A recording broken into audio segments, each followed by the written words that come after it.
Puji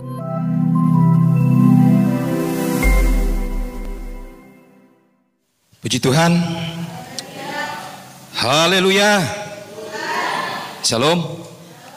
Selamat pagi menjelang siang.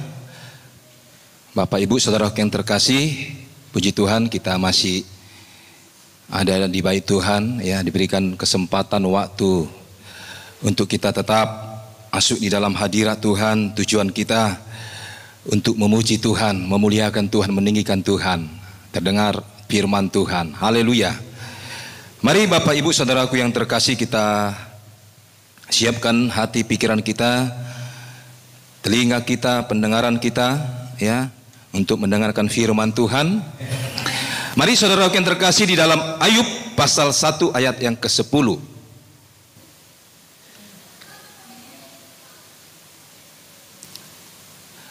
Ayub pasal 1 ayat yang ke-10 di Alkitab saya di halaman 540. Kalau sudah dapat katakan amin. Saya baca firman Tuhan. Bukankah engkau membuat pagar sekeliling dia dan rumahnya serta segala yang dimilikinya? Apa yang dikerjakannya telah kau berkati, dan apa yang dimilikinya makin bertambah di negeri itu. Haleluya. Hari ini saya akan sampaikan kebenaran firman Tuhan yang temanya adalah pagar perlindungan Allah. Ya. Pagar perlindungan Allah. Tentu kita semua tahu ya, pagar itu apa? Pagar itu yang bagaimana? Amin. Ya. Pagar itu biasa digunakan ya untuk memberi batas atau membatasi dan mengelilingi suatu rumah atau sebuah rumah ya, atau mungkin itu pekarangan, atau mungkin itu ladang, atau mungkin itu kebun, sekolah, bangunan-bangunan dan lain-lain sebagainya ya. Dan tentunya setiap rumah apapun itu, bangunan apapun itu, kalau sudah dilengkapi dengan pagar ya, itu pastilah akan ya lebih aman. Benar? Ya, akan lebih aman. Bahkan untuk sekarang ini bukan hanya pagar yang dibuat, bukan hanya bangunan, batu-batu yang dibentuk ya sampai sekian meter. Tetapi tidak cukup sampai di situ. Setelah batu itu disusun, ya, ditambah lagi kawat yang berduri, ditambah lagi mungkin pecahan-pecahan kaca di atasnya, ya. Atau mungkin sebagai, kalau dia itu pagarnya terbuat dari besi, akan dibuat tombak-tombak di atasnya, di bagian paling atas. Supaya apa? Supaya ada rasa aman ya, untuk mendapatkan keamanan. Dan sekarang ini bukan hanya untuk mendapatkan keamanan saja, tetapi untuk menambah keindahan rumah ya. Sampai berapa mahal pun dia mau buat pagarnya, untuk apa? Untuk keamanan dan sekaligus untuk keindahan rumahnya. Maka rumah yang sudah dilengkapi dengan pagar, selain aman pasti akan terlihat lebih indah. Berbeda dengan rumah yang hanya plong kosong, tidak ada pagar. Itu berbeda indahnya ya. Kata pagar, jika ditinjau dari bahasa aslinya saudaraku yang terkasih ya, ini memiliki makna seperti seorang petani ya, ketika dia mendirikan atau membuat pagar berduri di sekeliling kebunnya atau ladangnya. Hal ini dilakukannya supaya kebunnya itu, ladangnya itu, tanamannya itu akan merasa aman. Apa tujuannya? Supaya binatang-binatang tidak masuk ke dalam pekarangan perkebunannya, supaya binatang-binatang tidak datang untuk merusak atau untuk memakan tanamannya. Dibuatlah pagar di sekeliling kebunnya. Bahkan mungkin ada sekian hektar, dia tidak peduli berapa harganya, dia buat pagar yang berduri supaya tidak bebas.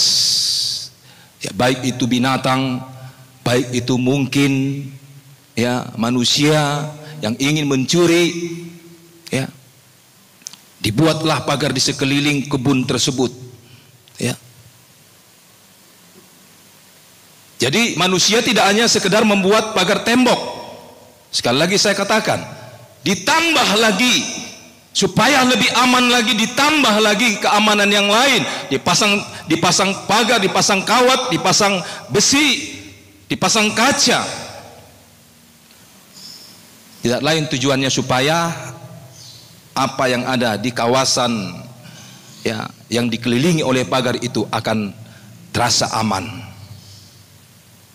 Mempersulit orang untuk masuk, ya.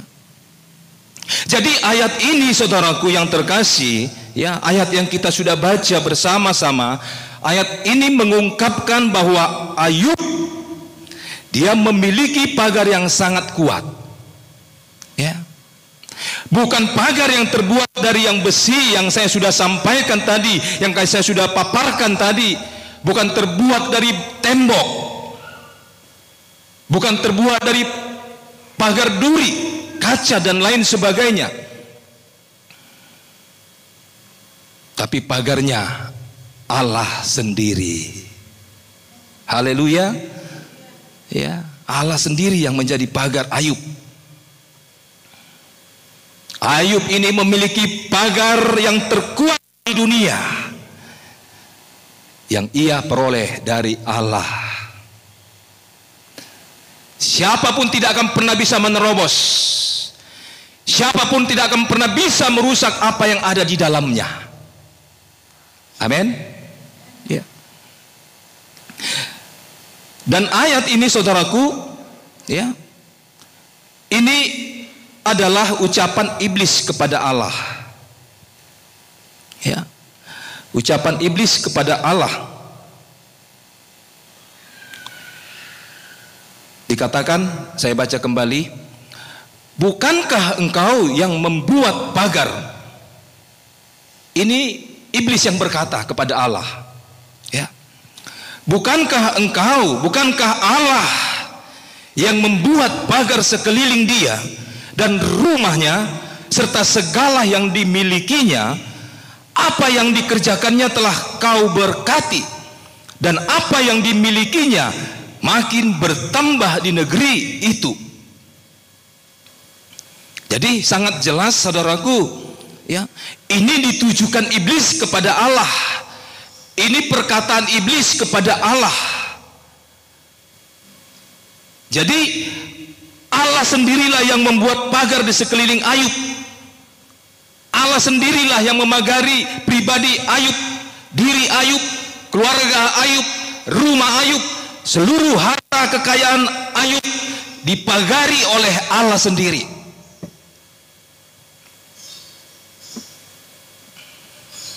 Tetapi iblis pun tahu saudaraku yang terkasih, ya.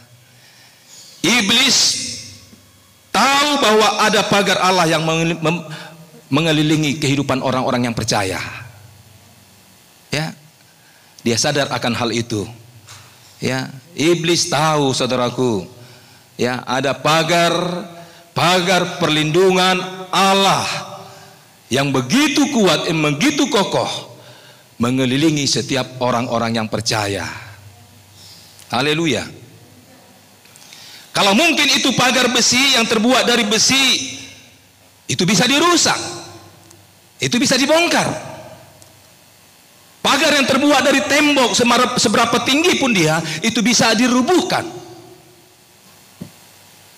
Tapi percayalah, tak ada satu oknum pun dalam dunia ini yang dapat menerobos, merusak pagar Allah. Katakan amin.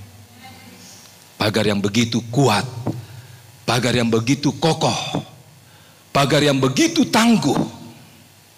Tidak ada satupun oknum dalam dunia ini yang bisa merusak, menerobos pagar Allah. Haleluya. Ada dua pertanyaan saudaraku yang menjadi perenungan kita hari ini. Yang pertama, yang menjadi pertanyaan yang pertama adalah bagaimana agar hidup kita memperoleh pagar perlindungan Allah? Mau saudara memperoleh pagar perlindungan Allah? Amin. Ya. Tetapi bagaimana agar pagar perlindungan Allah itu bisa kita peroleh, menjadi milik bagian kita? Jawabannya adalah milikilah kehidupan takut akan Allah. Bagaimana untuk memperoleh pagar perlindungan Allah? Milikilah kehidupan takut akan Allah. Haleluya. Ya. Takut akan Allah. Tadi pagi kami berbincang-bincang dengan Ibu Gembala, ya, mungkin gerimis atau hujan yang lumayan deras sudah dimulai dari dini hari tadi, ya, sampai tadi jam kalau tidak salah sampai jam 9, tengah 9, bahkan jam 9 lah, ya. Kami berbincang-bincang dengan Ibu Gembala, wah ini pasti anak sekolah minggu, bahkan mungkin nanti jemaat sedikit yang datang, ya, ya, pas yang kami bincangkan itu tepat, ya, sampai jam 8 belum ada yang datang anak sekolah minggu, ya. Lalu kami berbincang-bincang, saya katakan, Mah, kalau anak sekolah minggu, kalau jemaat Tuhan tidak datang, agak sedikit keterlaluan, saya bilang. Kenapa? Ya, kalau mungkin ke sekolah dipaksakannya untuk datang, orang tuanya dipaksakan pakai mantel, hujan-hujan pun diantarkan anaknya untuk sekolah. Kenapa? Karena takut absen, karena takut kepada gurunya. Benar? Mungkin orang-orang bisa dipaksakan untuk datang ke gereja, untuk datang ke tempat kerjanya. Kenapa? Karena takut ditegur oleh atasannya, oleh pimpinannya. Tapi kenapa kita tidak takut kepada Allah? Ya. Untuk memperoleh pagar perlindungan Allah, milikilah kehidupan yang takut akan Allah. Katakan amin.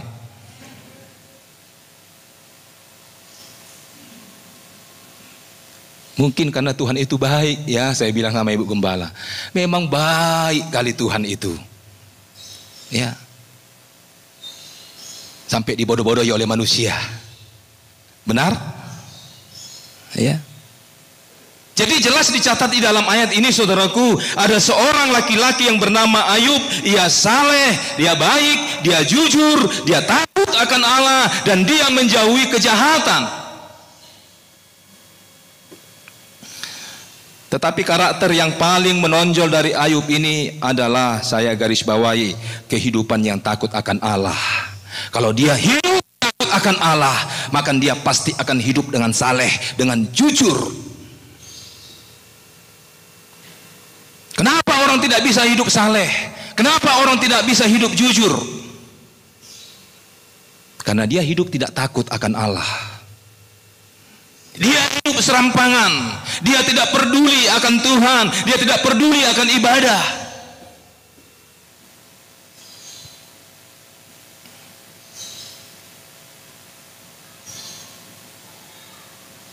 Yang paling menonjol saya katakan, kehidupan yang takut akan Allah. Karakter inilah, saudaraku, yang membuat Allah memagari kehidupan dari Ayub. Orang yang takut akan Allah adalah orang yang melakukan apa yang menjadi kehendak Allah dan menjauhi apa yang bukan kehendak dari Allah. Apakah kita sudah melakukan kehendak Allah? Ketika kita sudah melakukan kehendak Allah, maka kitalah orang-orang yang takut akan Allah.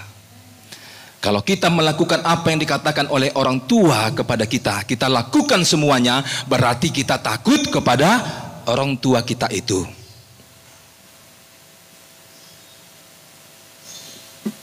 Dan menjauhi, dikatakan apa yang bukan kehendak Allah.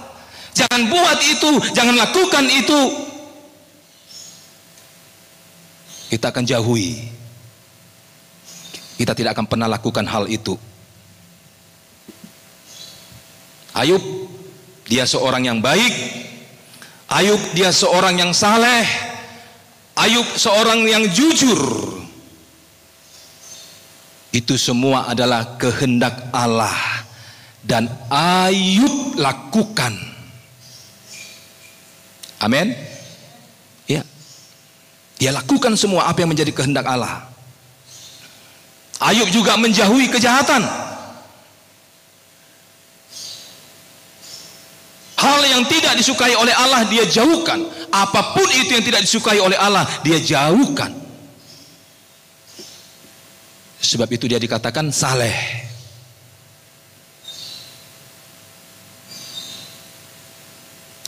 Apakah kita semua mau memiliki pagar Allah? Haleluya. Apakah kita mau memperoleh pagar Allah? Apakah engkau mau dirimu dipagari? Apakah engkau mau usaha pekerjaanmu dipagari, keluargamu dipagari? Hiduplah takut akan Allah. Haleluya. Jadi bukan hanya sekedar engkau menjadi orang Kristen. Tidak cukup sampai di situ. Tidak cukup sampai hanya engkau kenal Kristus, engkau terima Kristus.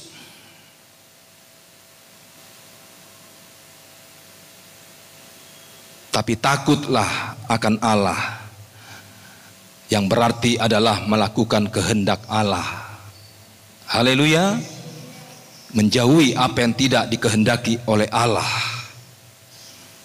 Haleluya. Ya.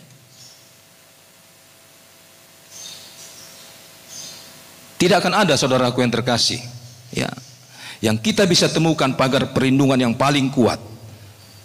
Tidak akan pernah kita dapatkan pagar perlindungan yang paling kokoh, ya, selain dari pagar Allah. Amin. Ya.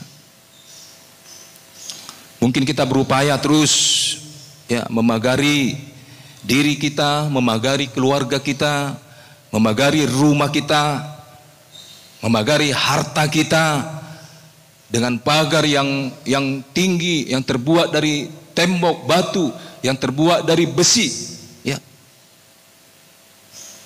Tapi itu tidak akan menjamin, saudaraku, hidupmu aman. Ya. Semua itu bisa dirusak. Semua itu bisa dihancurkan. Semua itu bisa dibobol. Ya. Terkadang, ya, orang membobol kalau sudah kanan kiri sudah terasa aman, dia dari atas. Benar? Ya. Kadang tembok itu pun dihancur. Seberapa tebal pun dihancur. Sangat gampang bagi orang-orang, ya, pencuri-pencuri itu menghancurkan tembok. Ya. Cukup disiram dengan air keras, dihancurkan, rapuh. Jadi enggak menjamin, saudaraku yang terkasih, terbuat apapun, keamanan yang kita buat, baik itu dari besi, dari batu, dari tembok, apapun itu tidak akan menjamin untuk kita dapat merasakan rasa aman. Tapi jika Allah yang memagari hidup kita, Allah yang memagari hidup kita, Allah sendiri yang menjadi pagar kehidupan kita, saya yakin dan percaya kita akan merasa aman di dalamnya. Haleluya. Ya. Tidak ada satu pun yang bisa merusak hidup kita kalau kita sudah dipagari dengan Allah. Takut akan Tuhan itulah yang menjadi kunci hidup kita itu akan merasa aman. hanya takut akan Tuhan, hidup kita akan terasa aman. Haleluya. Yang kedua, pertanyaan yang kedua,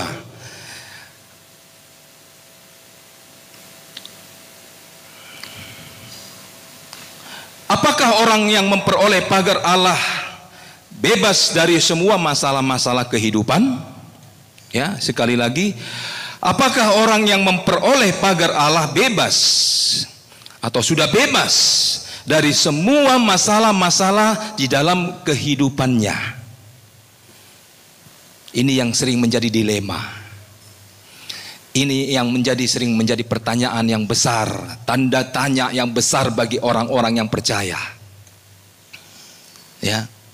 Apakah orang yang memperoleh pagar Allah bebas dari semua masalah-masalah kehidupan? Jawabannya adalah orang yang dipagari Allah tidak berarti bebas dari masalah-masalah kehidupan.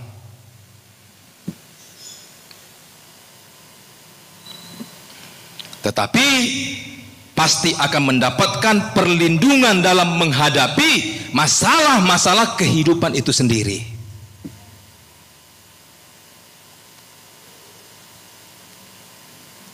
Ini contohnya adalah Ayub sendiri. Ya.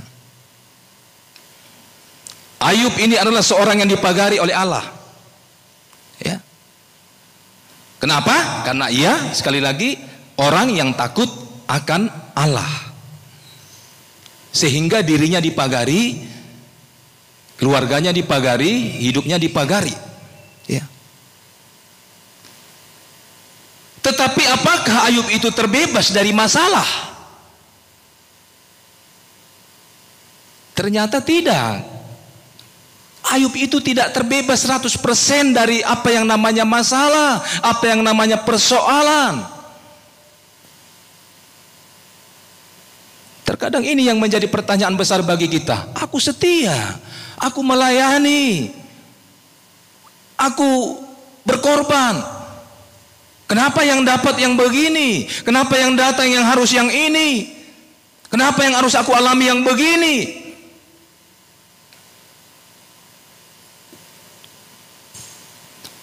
Ayub dia tidak terbebas dari masalah. Masalah hidup tetap menghampiri Ayub. Tetap dia alami. Maka justru sangat berat masalah yang dihadapi oleh Ayub. Sekali lagi saya sampaikan, tidak ada satupun kita yang bisa menandingi masalah yang dihadapi oleh Ayub. Ya, nggak ada satupun kita dalam dunia ini di masa-masa sekarang ini yang bisa menandingi masalah yang dihadapi oleh Ayub.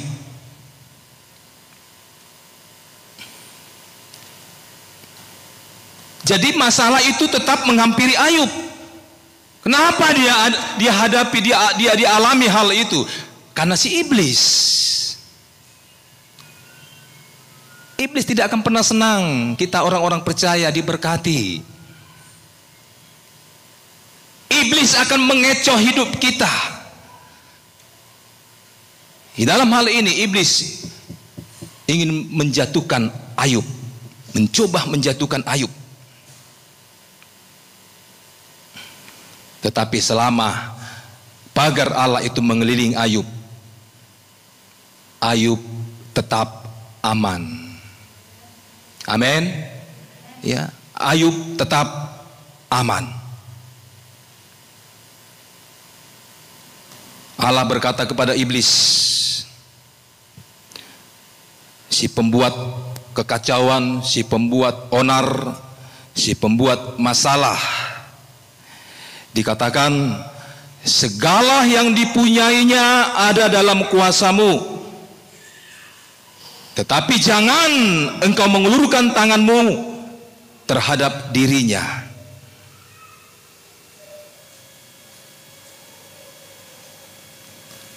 Hartanya ada dalam kuasamu,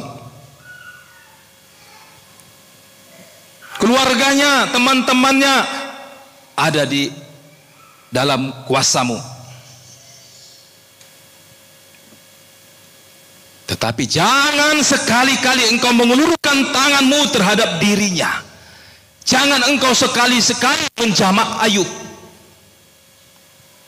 Ini pernyataan jelas, tegas dari Allah. Artinya apa, saudaraku? Iblis itu bisa mengecoh hidup kita. Mengecoh hidup kita dengan berbagai-bagai cara.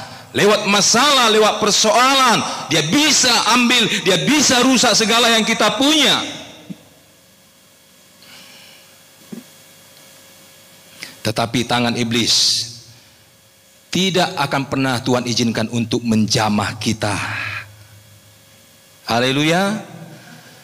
Kenapa? Karena ada pagar Allah yang mengelilingi kehidupan kita. Jadi itu yang dialami oleh Ayub, saudaraku, ya. Perhatikan bagaimana kehidupan dari Ayub.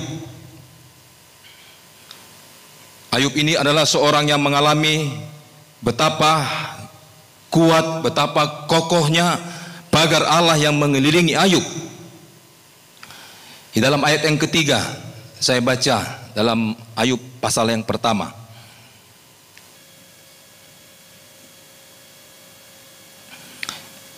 Ia memiliki 7.000 ekor kambing domba, 3.000 ekor unta, 500 pasang lembu, 500 keledai betina dan budak-budak dalam jumlah yang sangat besar, sehingga orang itu adalah yang terkaya dari semua orang di sebelah timur. Jadi dari hal ini kita bisa petik, ya, bahwasanya Ayub itu seorang yang mengalami betapa hebatnya, betapa kuatnya, betapa kokohnya pagar Allah yang mengelilingi Ayub. Ya. Ayub memiliki 7.000, dikatakan 7.000 ekor kambing domba, 3.000 unta, 500 pasang lembu, 500 pasang keledai. Kalau dihitung-hitung sekarang ini, ya mungkin jumlahnya sudah sekitaran lebih kurang 35 miliar. Ya. 35 miliar. Belum lagi budak-budaknya, belum lagi perkebunannya, ya, ladangnya. Semua kekayaan Ayub itu aman. Makanya dia dikatakan yang paling terkaya di sebelah timur. Ya. Aman. Ketika Allah memagari, semua yang dia miliki aman. Tidak ada gangguan sedikit pun. Sampai akhirnya si iblis mengecoh.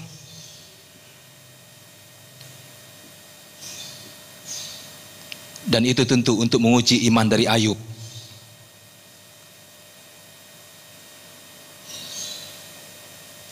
Allah izinkan iblis mencobai Ayub. Tetapi apakah Ayub itu kehilangan pagar Allah? Dia tidak kehilangan pagar Allah. Pagar Allah itu tetap mengelilingi Ayub. Itu sebabnya di dalam ayat yang ke-12 dikatakan, maka firman Tuhan kepada iblis, segala yang dipunyainya ada dalam kuasamu, hanya janganlah engkau mengulurkan tanganmu terhadap dirinya. Kemudian pergilah iblis dari hadapan Tuhan. Ayub masih di dalam atau dikelilingi pagar Allah. Haleluya. Haleluya. Ya. Jangan engkau mengulurkan tanganmu. Hartanya boleh habis, kesehatannya boleh kau ganggu, Tapi nyawa Ayub tetap di dalam perlindungan pagarnya Allah. Haleluya. Nyawanya jangan kau ambil. Kalau hartanya silakan.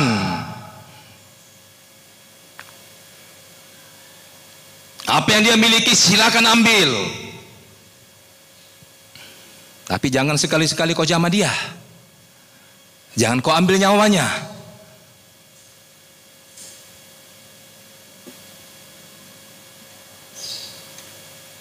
Dan selama pagar Allah mengelilingi, apa yang hilang itu Allah sanggup gantikan. Amin. Kenapa? Karena yang punya kuasa adalah Allah. Haleluya. Bukan iblis, tetapi Allah sepenuhnya yang punya kuasa atas kehidupan kita. Di dalam Ayub pasal yang ke-42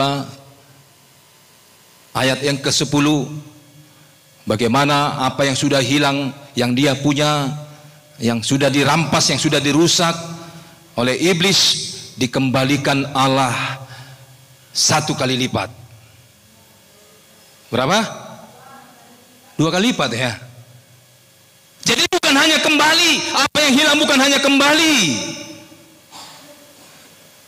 Kadang kita kehilangan dompet pun, aku nggak penting isinya uangnya, yang penting surat-suratnya. Benar? Walaupun kita merasa kecewa, udah dipulangkan surat-suratnya, oh ditinggalkannya lah tadi entah berapa.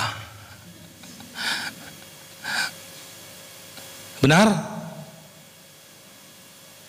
Apalagi kalau dikembalikannya seperti apa yang hilang.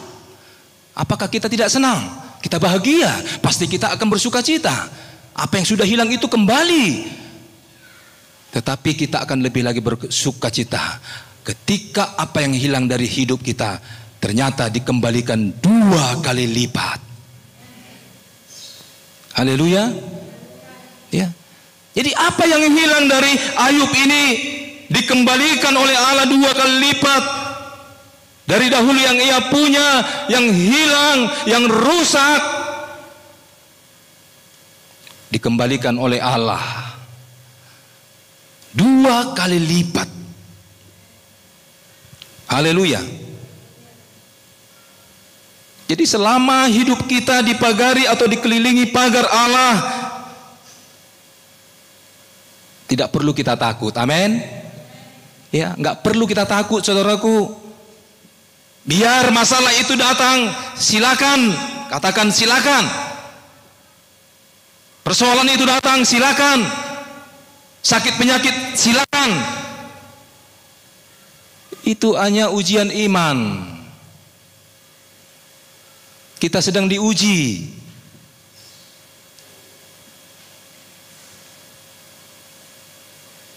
Tetapi hiduplah takut akan Tuhan. Itulah yang menjadi dasar supaya kita bisa memperoleh atau kita akan dikelilingi oleh pagar Allah, perlindungan Allah di dalam setiap kehidupan kita. Haleluya. Ya. Sekarang ini sudah ada lagi istilah PPKM. Ya.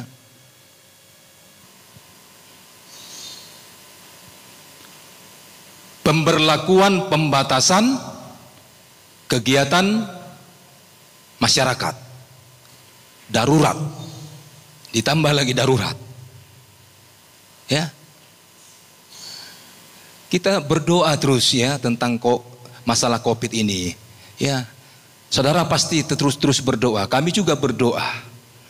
Ya, bagaimana supaya masalah Covid ini bisa usai, selesai, tuntas, tidak lagi ada Covid-19.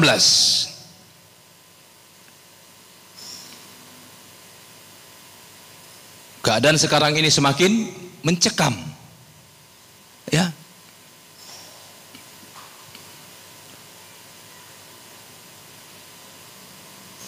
COVID muncul dengan varian-varian yang baru, dan sekarang ini saya dengar ya itu dialami oleh anak-anak muda, anak-anak remaja, anak tanggung, ya, anak-anak usia dini. Jaga anak-anak saudara, perhatikan anak-anak saudara.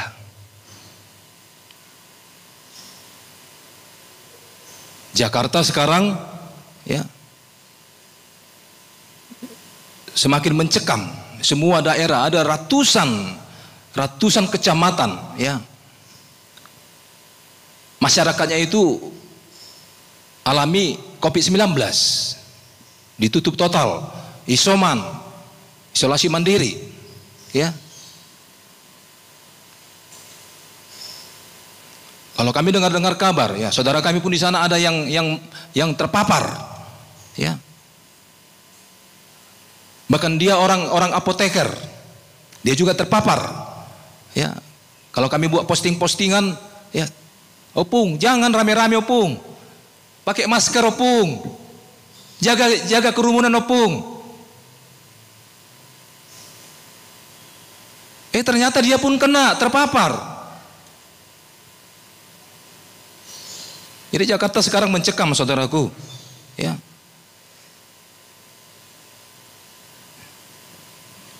Medan pun sudah zona merah. Saya tidak tahu Deli Serdang, Binjai, tidak tahu. Tapi Medan itu sudah zona merah. Semua tempat-tempat umum jam 5 harus tutup. Ya, di atas jam 5 kena sidak. Kena hukuman, mendapat hukuman, ya. Kita berdoa supaya korban itu berkurang. Bertambah. Ya, kalau di TV itu terus bertambah, saya heran. Nggak ada pengurangan, saya pikir. Justru bertambah dan bertambah terus. Ya. Rumah sakit di Jakarta itu penuh semuanya, penuh, saudaraku. Terkadang banyak orang pasien yang mati di mobilnya. Belum sampai di rumah sakit sudah mati. Kenapa? Belum sampai rumah sakit masih di halamannya penuh. Akhirnya mati di mobil. Ya. Mati di rumahnya sendiri.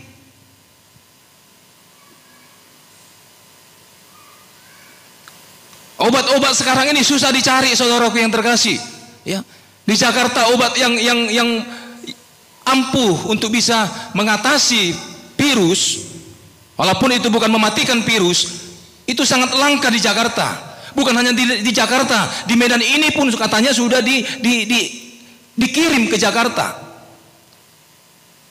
Bisnis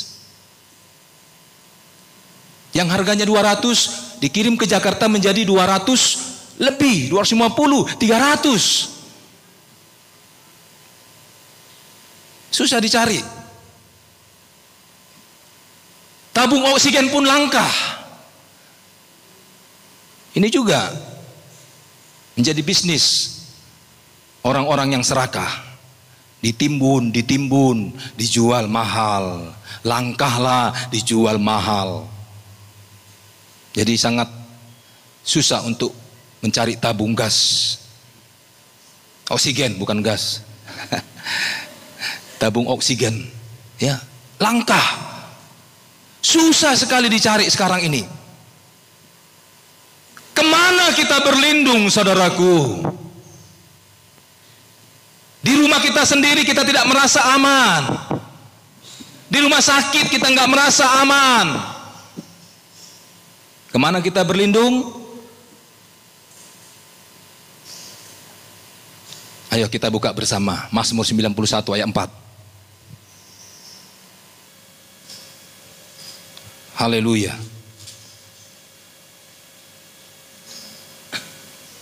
Ayo kita baca bersama-sama Mazmur 91 ayat keempat. 1, 2, 3. Dengan kapak-kapaknya ia akan menundungi engkau, di bawah sayapnya engkau akan berlindung. Kesetiaannya ialah perisai dan pagar tembok. Haleluya. Dengan kepaknya ia akan menudungi engkau, di bawah sayapnya engkau akan berlindung. Kesetiaannya ialah perisai dan pagar tembok. Kemana kita berlindung? Kepada Allah. Allah lah yang akan memagari kita. Allah lah yang akan melindungi kita. Allah lah yang akan menaungi kita dengan sayapnya yang kuat, sayapnya yang lebar. Kita akan merasa aman di bawahnya, di dalamnya. Haleluya. Ya.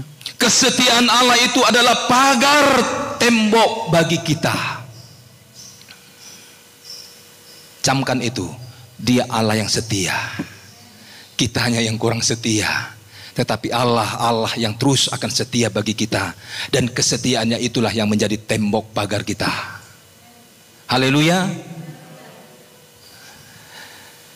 Mazmur 91 ayat 1 dan 2 saya baca untuk kita semua sebagai ayat yang terakhir. Orang yang duduk dalam lindungan yang maha tinggi dan bermalam dalam naungan yang maha kuasa akan berkata kepada Tuhan, tempat perlindunganku dan kubu pertahananku, Allahku yang ku percayai. Katakan amin. Hanya Tuhanlah tempat perlindungan kita yang bisa kita percayai 1000 bahkan 1.000.000 bahkan tidak terhingga. Hanya Tuhan yang dapat kita percayai sebagai perlindungan kita. Haleluya. Jadi masalah, persoalan pandemi COVID-19, varian baru apapun itu, ya, jangan engkau pernah khawatir. Tetapi engkau tetap jangan anggap remeh. Engkau tetap berjaga-jaga, waspada, ya. Jaga imunmu, ya. Tetap dalam kerumunan engkau pakai masker. Seringlah cuci tangan. Haleluya. Tetapi yang jelas, pagar kita adalah Allah sendiri yang mengelilingi kita. Haleluya. Tuhan Yesus memberkati firman-Nya, Tuhan memberkati kita semua. Puji Tuhan.